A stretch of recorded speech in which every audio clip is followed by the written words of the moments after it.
நீ இங்க வேற உனக்கு என்ன வாங்கி கொடுத்துருக்காங்க. இங்க வா, என்னன்னு பாப்போம். இங்க வா, இது என்னன்னு பாப்போம். அப்பா இன்னைக்கு என்னது ஆத்தாடி என்ன பிடிக்குது.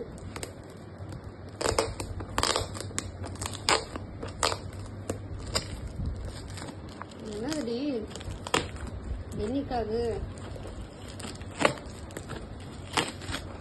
வந்துருச்சு.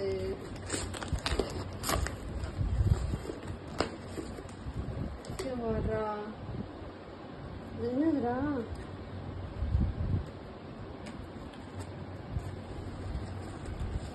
உனக்கு வாயில கொடுக்க போற மாதிரி நீ இப்படி உட்காந்து இது சார்ஜர்லாம் கொடுத்துருக்காங்க.